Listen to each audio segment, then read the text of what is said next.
Halo Sobat Kolam, hari ini kita jalan-jalan ke sebuah tempat yang tenang dan sejuk.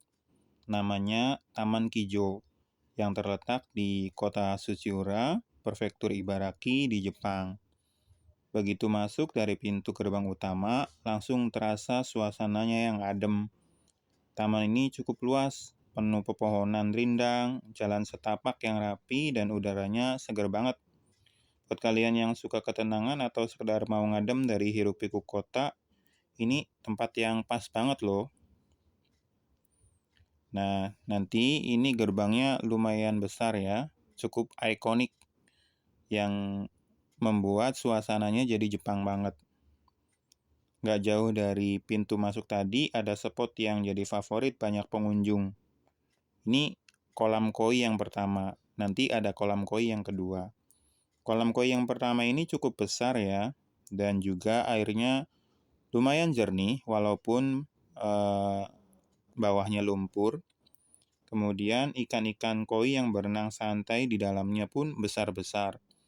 Ini kisaran ukurannya antara 60 sampai 80 cm. Ada Ging Matsuba, kemudian ada Sanke. Nah, yang terlihat di sini ada dua. Nah, yang lainnya pada ngumpet. Soalnya cuacanya agak panas juga sih. Warna-warna koi di sini lumayan cukup bagus ya, cakep-cakep. Ada yang merah putih kayak yang tadi. Mereka terlihat sehat dan aktif, pertanda kalau kualitas air di sini lumayan bagus juga karena dijaga. By the way, di sini juga ada yang ngurusnya juga sih. Ada yang nyapu, kemudian ada penjaga tamannya lah kalau di kita mah ya. Nah, di atas kolamnya tuh ada pohon yang lumayan besar dan rindang. Tapi di atas kolamnya tuh nggak ada banyak sampah dedaunan.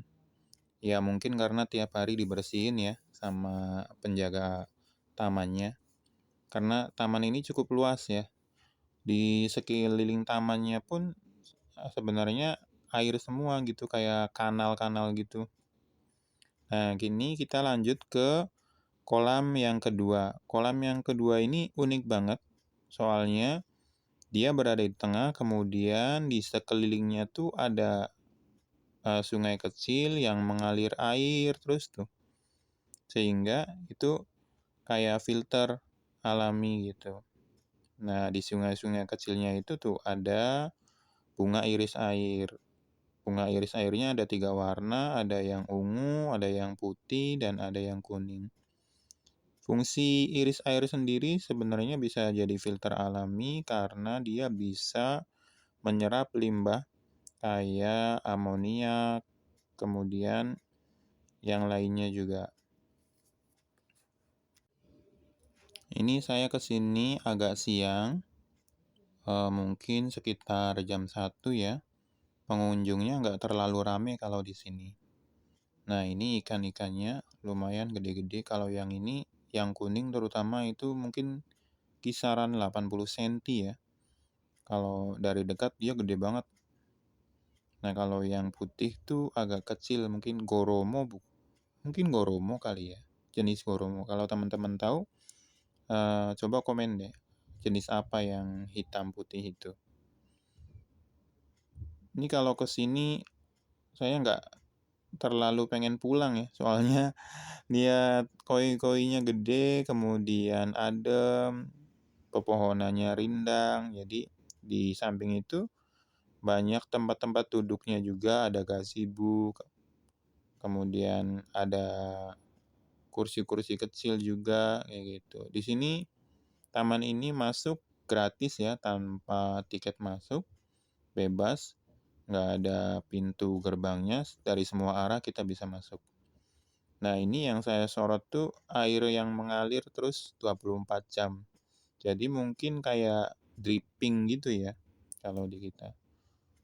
Cuman kalau di pembuangan akhirnya saya lihat dia ada pompanya. Jadi kayak sekedar ngalir tapi nggak difilter. Nah, filternya itu ya dari bunga iris air yang ada di tengah kolam sama yang di samping-samping sungai tadi. Nah, coba teman-teman lihat.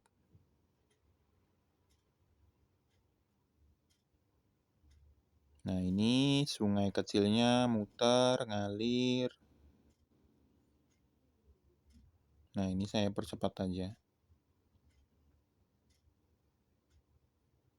Ya kan, agak kelihatan ya. Nanti agak kelihatan di depan. Ini ada gazebo-nya, kita bisa duduk-duduk di sini.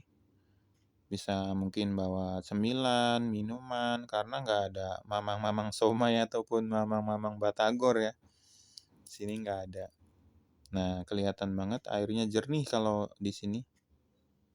Nah, uniknya lagi kalau di sini tuh ada ikan yang mungkin hamil atau lagi gendong telur ya. Dia tuh memisahkan diri gitu. Memisahkan diri ke aliran sungai yang kecil tadi.